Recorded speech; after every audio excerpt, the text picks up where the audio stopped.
Sideboard here at the StarCityGames.com Legacy Open in Worcester, brought to you by Ultimate Guard. I'm Nick Miller alongside Noah Walker for a player interview. How are you doing? Doing great, yeah. How you doing? Noah Walker, you have won 2 of our 2-day Legacy Opens. Yeah. One of very few people that have done that. This year you also won the Philly Open.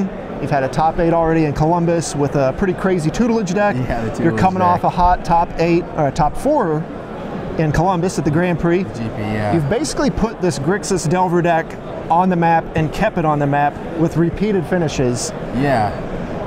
What kind of brought you to this deck, and why are you so good with it? Yeah. So I started playing this deck about like 3 years ago at an Invitational, and it was the first time I'd ever played the Grixis Delver deck. And it was like, I don't know, it's a little different from like how I've tweaked it now, but it was basically the same deck. And it just like, I was playing with it, like first tournament ever, I didn't lose any matches, like 6-0. I was like, man, this deck's sweet, like it really fits my playstyle. Like I'm like, maybe with some tweaks, like it might actually be a deck that I like love to play. And then out came Dig Through Time, and I was like, yeah. ooh, like, this is like perfect. Like first cruise, it was like pretty good in the deck, but then they were like, oh, this is too good for Legacy, so it's gone. So then I got some Dig Through Times, and I was like, perfect to like fill it up after like catching all these probes and bolts and wastes. I just get to dig, and the deck was like perfect. It fits my play style so well, and yeah, everyone thought when Dig Through Time and Cruise went away that this deck was going to go away. The deck was going to go away. Yeah, exactly. You said no, not so much. Yeah, not so much. Yeah, because there's still a Gurmag Angler. It's like the hardest part about the deck is that there's no cards that just like really give you more than like a cantrip. Like you got your Ponders, you got your Brainstorms, but there's no Treasure Cruise. There's no cards that are giving you a lot of cards in any given matchup. But the cards are still really good, especially if there's no decks that can really get the extra card advantage. Like the 1-for-1 cards are just really, really good. Right. So we saw you put that deck. We've seen Eric Rill kind of play that deck years ago in its very early iterations. Yeah. But then it just got supercharged by the Delve cards, yes, and now exactly. you've just been taking it everywhere and doing well with it.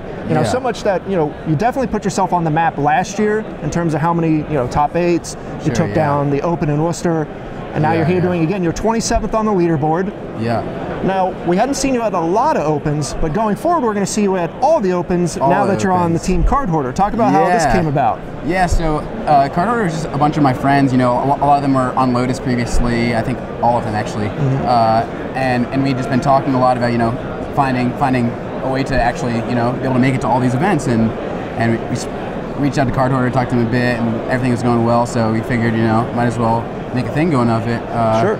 So yeah, we're gonna be going to every Open you'll see us at, making a lot of content, streaming, video articles, just getting our names out there, And is this something you kind of had planned on, or were you trying to look to kind of go into Magic more so? Yeah, so I'd always been like a really heavy like grinder as far as Magic went. I traveled a lot and played a lot, but like in the rest of my life, I didn't really have like a solid job, but this is definitely going to help financially a bit to live the dream, sure. As they say, be able to travel as much as possible for all these Opens and just keep it going. Okay, and for people at home, where are you from? How long have you been playing? That kind of stuff. Sure, yeah, I'm from Mass, Western Mass around here. I'm from Amherst, it's about like 50 minutes away.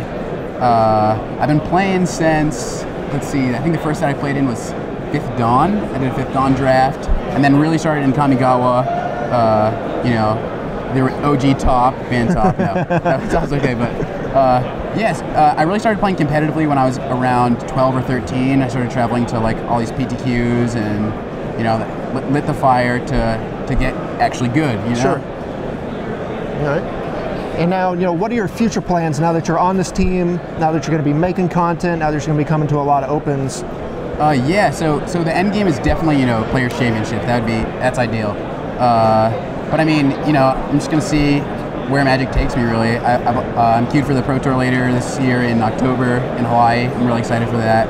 I'm gonna be playing in all the Opens in between then, just to prepare myself. Opens are great standard practice because there's so many standard Opens, and that'll help me a lot for the PT. And right now, yeah, I'm really just riding the wave.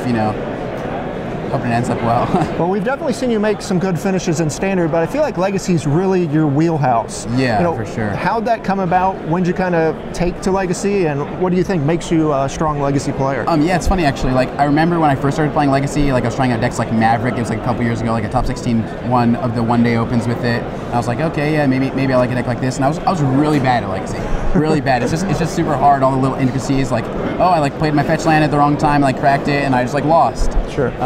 But basically, as soon as I started playing the Grixis deck, I was like, man, this deck really feels like a deck for me, you know? I'm just going to keep playing Legacy as much as I can. And like, I think the most important part about Legacy is just being familiar with the format and familiar with your deck, and that just gives you a lot of free wins. Mm-hmm. All right, so we know about you Magic-wise. What goes on in your life outside of Magic? Yeah, outside of Magic, right now I'm actually, I work at a summer camp. But that's just in the summer, obviously. Turns out, yeah. But I'm there currently. I'm just taking the weekend off to come to this to announce the big team thing. Sure. So, but I mean, yeah, mostly I play a lot of Magic, play a lot of Hearthstone, hang out with friends, just trying to get as good as I can, basically. All right. Well, we appreciate you taking time to fill us in on who you are. We're going to be seeing a lot more of you and a lot more of your team card hoarder teammates for sure on the Open Series the rest of the year. So good luck. Everyone, stay tuned to StarCityGames.com all weekend long for the action here in Worcester.